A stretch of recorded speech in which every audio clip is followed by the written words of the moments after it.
দেখুন এই মেশিনটা আজকে লাগানো হয়েছে। এই মেশিনে দুটো সুইচ আছে। এটা হচ্ছে পাওয়ারের সুইচ, পাশে লেখা রয়েছে পাওয়ার। এটা হচ্ছে ম্যানুয়াল সুইচ। যদি কখনও আপনার কোনো সমস্যা হয় ম্যানুয়াল চালানোর ক্ষেত্রে, আপনি এই সুইচ দিয়েও ম্যানুয়াল চালাতে পারেন পাম্প যে কোনো সময়। তার পাশাপাশি এই সুইচ দিয়েও আপনি আগের মতো ম্যানুয়াল যখন ইচ্ছা চালাতে পারেন। কিন্তু যতক্ষণ আমাদের এই পাওয়ারের সুইচ দেওয়া আছে ততক্ষণ এই সুইচও অন করার দরকার নেই, এই সুইচও অন করার দরকার নেই, নিজে থেকেই চালু বন্ধ সব হবে। এবার দেখুন এই সুইচটা সবসময় অন থাকবে, পাওয়ারের সুইচটা। যখন ট্যাঙ্ক পরিষ্কার করবেন এটা অফ করে নেবেন, না হলে বারবার করে পাম্প চালু হয়ে যাবে, ট্যাঙ্ক খালি হবে না। এটা অফ করে তারপর ট্যাঙ্ক ক্লিন করবেন। এই সুইচটা বন্ধ থাকবে।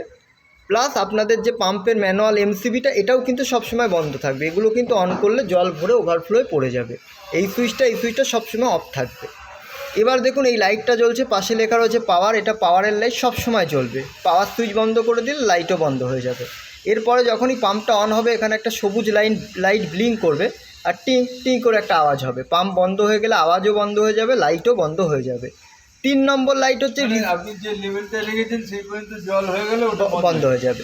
এবার রয়েছে 3 নম্বর লাইটটা রিজার্ভার এমটি। কোনো কারণে দেখা গেল ফ্ল্যাটে ব্যবহার করার জল পেলেন না, কিছু করার আগে দেখবেন যে এখানে হলুদ লাইট ব্লিঙ্ক করছে কিনা। হলুদ লাইটের পাশে লেখা রয়েছে রিজার্ভার এমটি, মানে আন্ডারগ্রাউন্ড রিজার্ভারে কর্পোরেশনের জল কোনো কারণে আসেনি, তাই এই লাইট জ্বলছে।